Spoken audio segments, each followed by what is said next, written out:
soy Muriel Santa Ana y acepté la invitación de Médicos por Naturaleza para recordarte que el cáncer de mama es el más común en las mujeres y es curable si se lo diagnostica a tiempo.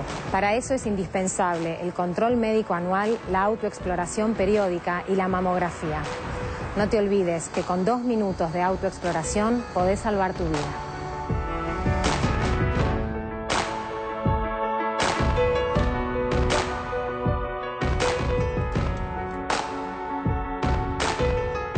A todos, lo decimos todos los días. Bueno, y hoy hablamos del esófago y una de las patologías más graves que puede afectar a nuestro esófago es el cáncer de esófago.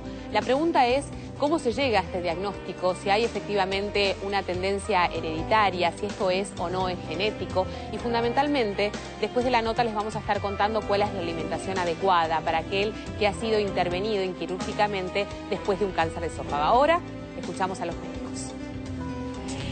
El cáncer de esófago es una patología maligna que obviamente involucra el esófago con un pronóstico, yo diría, sombrío, por demás tétrico hasta los años 80. De los años 80 acá realmente hubo avances en cuanto al diagnóstico, la prevención, las terapéuticas y además hubo un cambio en el tipo histológico. No todo reflujo hace cáncer y no todo cáncer tiene que ver con el reflujo.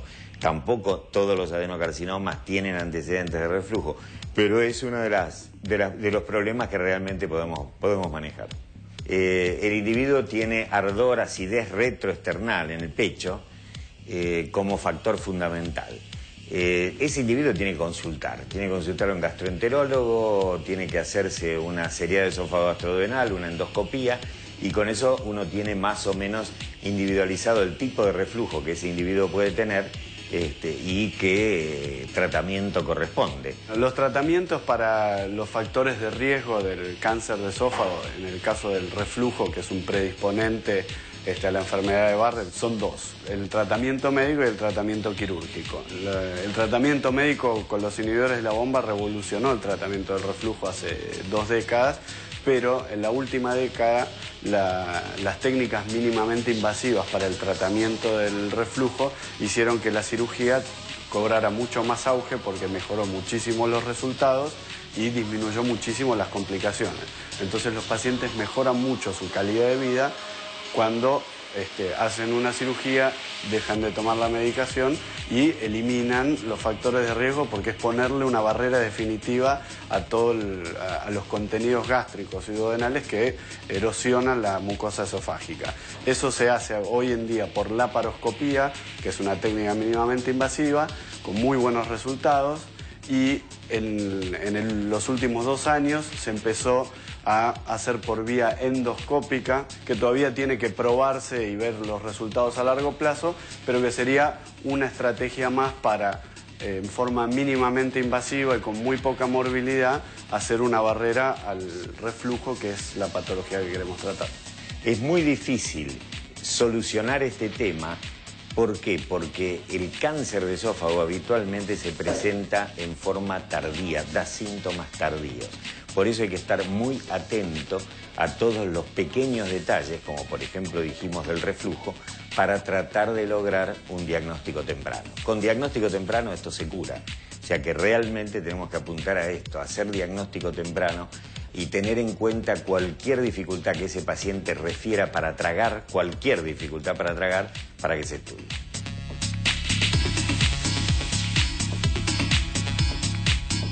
Bueno, 2 cosas y 2 mensajes me parece a rescatar fundamentales. Una de ellas es que si se llega a un diagnóstico temprano, este cáncer se cura. Estamos hablando de la posibilidad de seguir viviendo frente a un panorama, como decía el doctor, años antes, muy pero muy complicado para aquellos que se le diagnosticaba un cáncer de esófago. Y otra de las cosas también muy importante es que no da síntomas claros.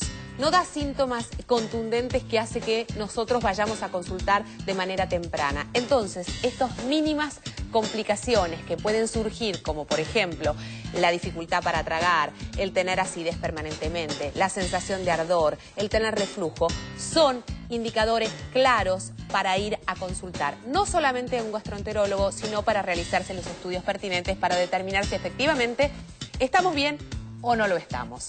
A partir del diagnóstico, como bien nos decían los doctores, se hacen determinadas intervenciones de acuerdo a cuál sea el cuadro. Después hay un aspecto fundamental que es la alimentación también. Después de una intervención quirúrgica de este tipo, hay una alimentación adecuada. ¿Cuál es, Andrea? Bueno, mira, Dolores, vamos a rescatar algún concepto. O sea, esto de que el esófago es un órgano de pasaje de alimentos, para que así podemos entendernos. Entonces, cuando hay una cirugía en ese órgano, ¿sí? Hay un corte en ese órgano, que luego vuelve a tener una unión. Esa unión hay que cuidarla. Exacto. En los primeros tiempos. Entonces, por eso, lo que uno comienza es con tolerancia a líquidos, ¿no? Para ver realmente que no haya filtraciones, que todo esté bien, ¿sí? Qué importante esto, líquidos, cualquier líquido, no. Están contraindicados los líquidos calientes. ¿Por qué? Porque no queremos que se intensifique el edema quirúrgico, la inflamación. Entonces, líquidos tibios para probar tolerancia. Y desde allí, y bajo el mismo concepto, a alimentos semisólidos, que no produzcan irritabilidad en el pasaje. Que pasen suavemente. Exactamente. Y después, entonces, una progresión lenta, ¿sí? De consistencias semisólidas a otro tipo de alimentos. Y algo muy importante... Que vendría a ser, vos pusiste acá las vainillas porque se pueden mojar por ahí, tienen una textura más suave. Exactamente. Vamos a disminuciones de texturas. Perfecto. Y un capítulo importante, el tema de los suplementos dietéticos. ¿Por qué? Porque los pacientes que llegan con un cáncer de esófago, una cirugía, son pacientes muy deplesionados nutricionalmente y hay que volver a renutrir. O sea que esto juega un papel fundamental en la alimentación de aquel que tiene una persona con cáncer de esófago. Totalmente. Y esto es tolerable, porque esto se mezcla con un líquido, digamos, estos alimentos... Nosotros tenemos alimentos que se llaman modulares, suplementos modulares que se agregan a los mismos alimentos. Ah, perfecto. Y entonces enriquecen las preparaciones y lo que hacen es aumentar la densidad calórica, o sea, en un volumen idéntico, más cantidad de proteínas y de calorías. Tenemos placas, las compartimos. Entonces, saber que después de una cirugía de cáncer de esófago seguramente utilizaremos el soporte nutricional. El soporte nutricional es alimentación por otra vía, en otro momento quizás lo podemos charlar, por sondas, no tiene que ver con la alimentación oral. Y la alimentación oral inicia con una dieta líquida fraccionada justamente para evaluar tolerancia, contraindicando líquidos calientes que intensifiquen el edema de la zona quirúrgica. Perfecto. Luego la progresión con alimentos semisólidos, yogur, flanes, purés. Continuamos. Ingestas de poco volumen, más seguidas y nutritivas. Otra vez, Dolores, estamos en el cómo, que es tan importante y yo lo voy a ir revalorizando todo el tiempo, ¿no? Esto de cambiar hábitos. Se utilizan productos nutroterápicos, lo que recién vimos, módulos calóricos y proteicos, comer despacio, texturas homogéneas de fácil pasaje.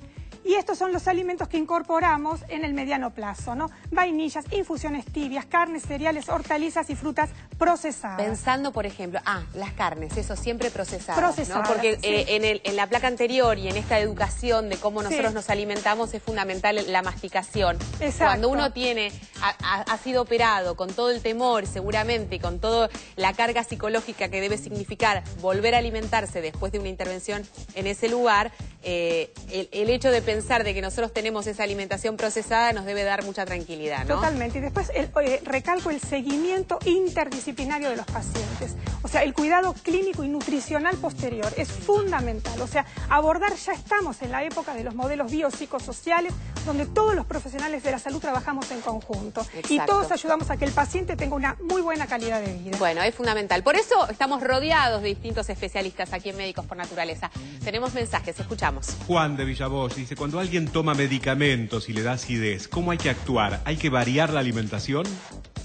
En este caso estaríamos en lo que habíamos hablado al principio, ¿no?